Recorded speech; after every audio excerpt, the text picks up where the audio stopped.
waxay ahayd maalin Arbaca ah abaarihii 11kii subaxnimo 14kii Juulaay 2019 Basiir Cabdi Maxamed waxay telefoonka ku wacday mid ka mid ah dadka u dhaqdhaqaaqa naafada waxayna weydiisay xilliga uu la kulmayo gudoomiyaha gobolka Banaadir ahna duqa magaalada Cabdiraxmaan Cumar Cusmaan injineer Yariisow waxa uu ugu jawaabay inuu arkayo 3 maalmood kadib oo ku beegan maalinta Sabtida waxay ka codsatay in marka uu gudoomiyaha la kulmo uu kala hadlo in xafiiskeeda miisaaniyad loo sameeyo isla markaana la ballaariyo dadka naafada ah ayaa iga doonaya inaan caawiyo kaliya ayaa xafiiska ka shaqeeya waxbana uma qaban karo ayay tiri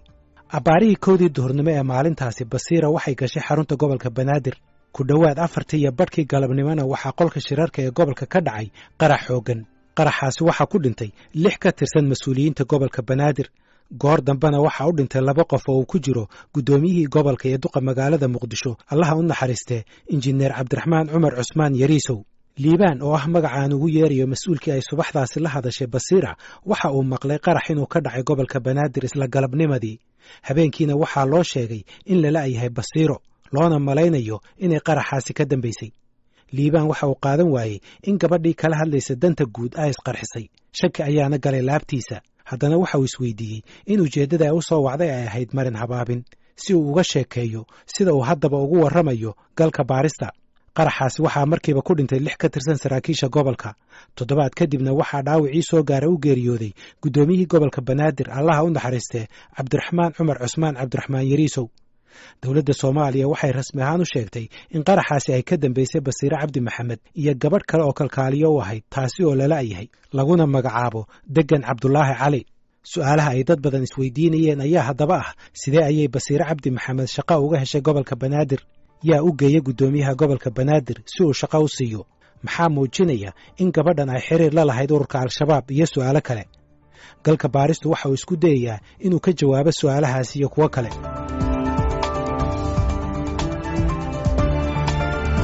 bishii December 2011 Basiir Cabdi Maxamed waxay iska diiwaan gelisay iskuulka Al-Nuur ee dadka naafada ka ah aragga ay wax ku bartaan waxay xilligaasi gashay fasalka 2 waxaana la barayay farta ay wax ku akhriyaan dadka aragga la magaca isku diiwaan gelisay waxa uu ahaa Basiir Cabdi Maxamed waxa galka baaristu uu xaqiijiyay in magaceeda dhabta ah uu yahay Maryan Cabdiraxmaan Maxamed Abikar markii ay iskuulka gashay waxay bilowday firfircooni waxay munaasabadaha iskuulka ka tirin jirtay gabayo buraanburo waxayna ahayd qof soo jiidasho leh sida uu galka baarista u sheegay mid kamid ah macallimiintii wax u dhigi jirtay bishii May 2014 waxay ka wareegtay iskuulka Al-Nuur kadib markii ay baratay farta wax lagu akhriyo ee loo yaqaan Braille-ka waxayna markaas u sheegtay maamulka inay tagayso iskuul ay dhigtaan dadka waaweyn waxay bilowday firfircooni iyo inay dhex gasho bulshada waxay xubin ka noqotay guddiga dadka naafada ah sanadkii ku xigay ee 2015 horaantiisii waxay aasaastay ururka horumarinta haweenka oo lagu magacaabo Sawdo bishii Maarso 23keedii 2015 waxay kulan la yeelatay madaxweynihii xilligaasi Xasan Sheekh Maxamuud xubnaha dadka naafada ah oo ay ku jirto Basiir Cabdi Maxamed ayaa ka codsaday madaxweyne Xasan Sheekh Maxamuud 4 qodob oo kala ah inay Soomaaliya saxeexdo xeerka caalamiga ah ee xuquuqda aadanaha in xafiis laga siiyo dadka naafada ah madaxtooyada Soomaaliya in la dedejiyo sharciga naafada Soomaaliya iyo in la qabto shirweyne qaran oo dadka naafada ah oo gobolada oo dhan ay ka wada qayb galaan madaxweyne Xasan Sheekh Maxamuud waxa uu 4taasi qodob ka hirgeliyay mid kamid ah kaasi oo ahaa inuu dadka naafada xafiis ka siiyo madaxtooyada iyadoo 3 kale ay harsan yihiin ayuu xafiiska ka tagay markii ay dhalatay dawladda cusub dadka u dhaqdhaqaaqa naafada waxay si anba qaadeen ololahoodii ay ku soo dhacsanayeen xuquuqdooda isla markii lagu dhawaaqay golaha wasiirada waxay kulan la yeesheen ra'iisul wasaaraha Soomaaliya Xasan Cali Khayre waxaana kulankaasi uu qayb ka ahaa mid uu ra'iisul wasaaruhu kula kulmayay bulshada rayidka ah iyo dad kale oo waxgarad ah kulankaasina waxa uu dhacay bartamihii 2017 waxa ay shirkaasi ugu sheegeen ra'iisul wasaaraha inay doonayaan xaqooda inay ka helaan dawladda cusub iyo gobolka Banaadir sida uu sheegay mid kamid ah mas'uuliyiinta naafada oo shirkaasi joogay bishii Juulaay ee sanadkaas iyadoo la daba socdo kulankii xafiiska ra'iisul wasaaraha waxa mas'uuliyiinta naafada ay kulan la yeesheen wasiirkii warfaafinta injineer Cabdiraxmaan Cumar Cusmaan kulankaasi oo ka dhacay xarunta wasaaradda warfaafinta waxayna kala hadleen sidii barnaamij ka hadlaya dhibaatada haysata dadka naafada ah looga sii deyn lahaa warbaahinta dawladda waxaa la isku soo qaaday barnaamij toddobaadle ah in loo sameeyo dadka naafada wasiirku waxa uu soo dhaweeyay fikradaasi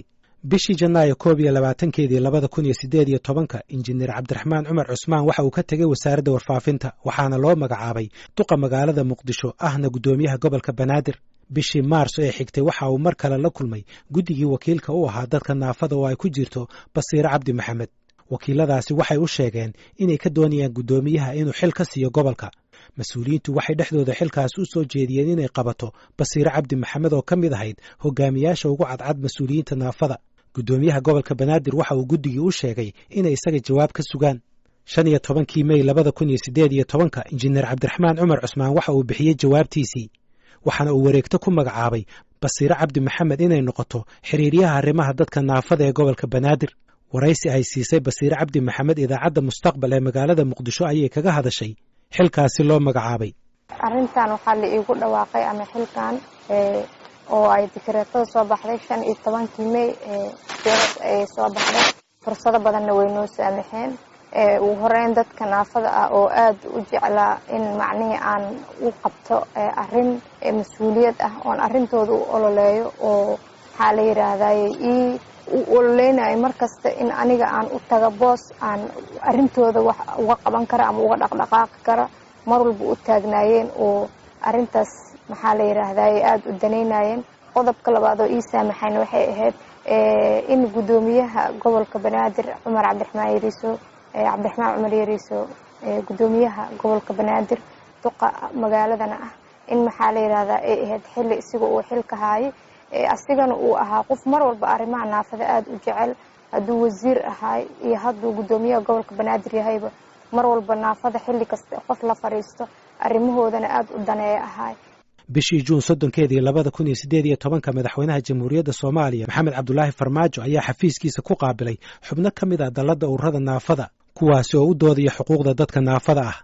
mas-uuliyiinta naafada ee kulankaasi ka qayb galay waxaa ka mid ahayd Basiire Cabdi Maxamed. waxay dhinaca bidix ka fadhiday madaxweynaha, waxaana iyada iyo madaxweynaha u dhaxeeyay oo kaliya wasiirka haweenka iyo horumarinta xuquuqda aadanaha Deeqa Yaasiin. bishii Disembar 31 2018 madaxweynaha Soomaaliya Maxamed Cabdullaahi Farmaajo waxa uu saxeexay sharci lagu aasaasayo hay'adda naafada qaranka. safka hore dadkii fadhiyay waxaa ka mid ahayd Basiire Cabdi Maxamed. madaxweynuhu waxa uu hadalkiisa kaga hadlay sida loogu baahan yahay in wax loo qabto dadka baahiyaha gaarka ah qaba, gaar ahaan dhinaca shaqooyinka.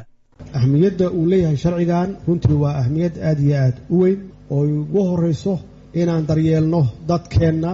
tabaalaysan, dadkeena naafada ah inaan daryeelno oo aan ka warqabno oo aan u naxariisanno siduu ilaahay noogu naxariisto. waxaa intaas dheer oo loo baahan yahay inaan u xaqiijinno waxbarashadooda, caafimaadkooda iyo daryeelkooda bulshada ee guud oo aan gaarsiino maxaan ku rahdaa daryeelkooda aan gaarsiino oo intaasna aan ku darno inaan si gaar ah haddii ay tacliintooda dhammaystaan iyo waxbarashadooda dhammaystaan inaan xaqiijinno in ay dowladda dhexdeeda ka helaan miisaan, inay ka helaan koota waxa la yiraahdo qayb ay ka helaan in la shaqaaleeyo. 24 Juulaay waxaa qarax ka dhacay gobolka Banaadir. dowladda Soomaaliya waxay sheegtay in qaraxaasi ay geysatay Basiire Cabdi Maxamed oo magaceeda dhabta ah uu yahay Maryan Cabdiraxmaan Maxamed Abikar, waxaana gacan siinaysay kaaliyaheedii Degan Cabdullaahi Cali oo magaceeda dhabta ah uu yahay Hodan Xasan. maalintii uu qaraxu dhacay ee 24 Juulaay labada gabdhood midkoodna laguma samaynin wax baadhis ah sida ay sheegeen laamaha amniga. sidoo kale ma aysan ahayn dadka kaliya ee maalintaas gale xarunta gobolka Banaadir ee aan baaritaanka marin. dowladda Soomaaliyana ilaa haatan ma aysan shaacinin in cid loo ciqaabay guuldarradaasi dhinaca amniga. haddaba maxaa laga ogyahay baaritaanka ku saabsan weerarkaasi? dabayaaqadii bishii May 2019 Basiire Cabdi Maxamed iyo kaaliyaheeda Degan Cabdullaahi Cali waxay qaateen 2 fasax oo isdaba yaala.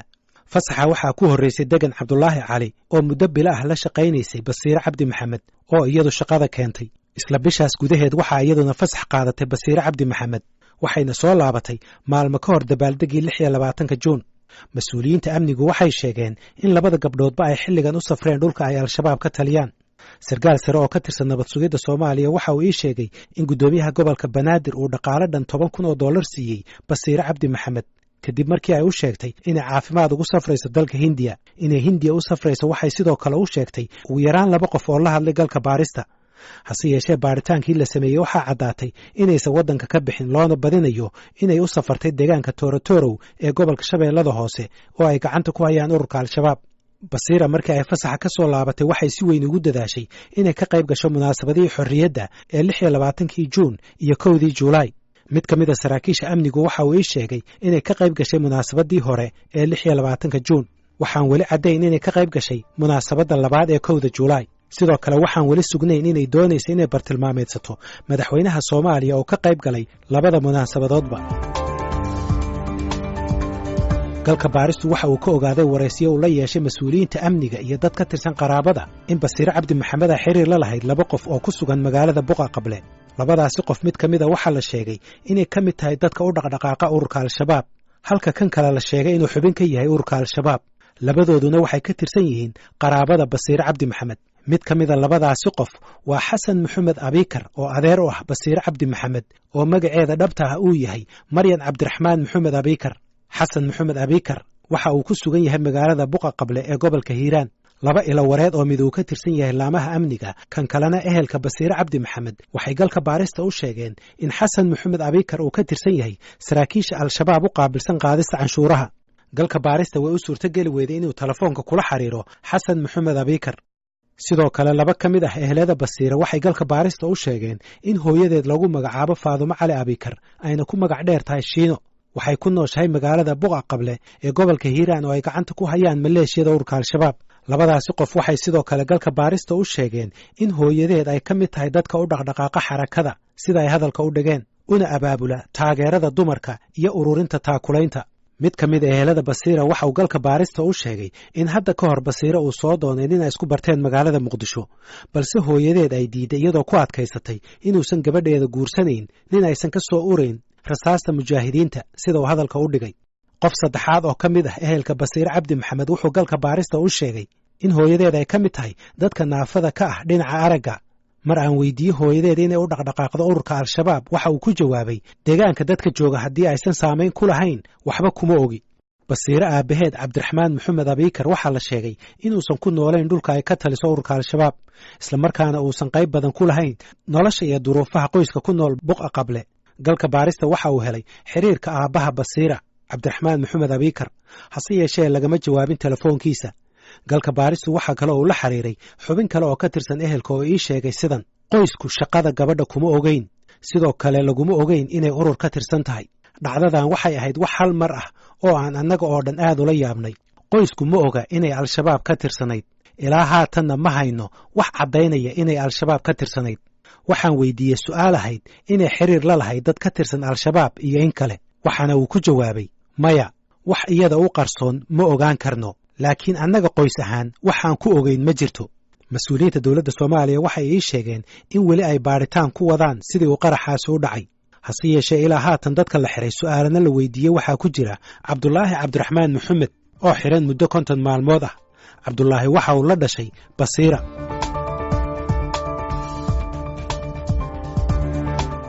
haddii haddaba Basiir ay ka tirsanayd ururka Al-Shabaab ilaa haatan ma cadda xilliga ay ku biirtay ururkaas sidoo kale ma cadda xilliga rasmi ahaan loo tashkiiliyey sidoo kale ma jiraan cadeymo qayaxan oo muujinaya inay xubin ka ahayd ururkaasi hase yeeshee ehelada Basiir ma aysan beenin warka dawladda Soomaaliya ee ah inay qaraxaasi ka dambeysay Basiir Cabdi Maxamed waxaa da'deeda lagu qiyaasay 26 sano jir waana mid ka mid ah 16 carruur ah oo uu dhalay Cabdiraxmaan Maxamed Abikar kuwaas oo isugu jira 6 gabdhood iyo 10 wiil oo ay kala dhaleen laba xaas Basiir waxay ahayd gabadh ay ixtiraamaan isla markaana ay caawiyaan wasiiro xildhibaano iyo xubno firfircoon oo bulshada ka tirsan waxay dadka yaqaanaa ii sheegeen inaysan ahayn qof laga shakin karo xildhibaan Farxiye Muumin Cali waxay ka mid ahayd xildhibaano badan oo ay soo jiidatay Basiir iskuna dayay inay wax kula qabtaan hawlihii ay u haysay dadka naafada ah darteed Basiir waxaan aniga mar la kulmay 6 sano ka hor maraa imaaday oo aan la kulmayay dadka maaragtay aad u firfircoon civil society-ga meeshaas ku jirtay waana 6 sano ka hor oo aan kula kulmay xamar bal munaasabada aad ku kulanteen ama qaabka aad u kulanteen waxa iga sheekay markaas waxaan ka soo baxnay transition-ka laga soo baxay waxaana loo baahnaa bal in la arko sidee aan dawlad wanaag u sameyn karnaa oo dawladii iyo qaybaheedii kala duwan loo kaalmeyn karaa oo loo soo dhisi karaa institutionadeeni burburay sidaas waxaa loola kulmayay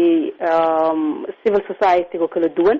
iyadana kaasay kamid ahayd wax aad la qabatay oo idin dhex maray hawlaha ama aad ku gargaartay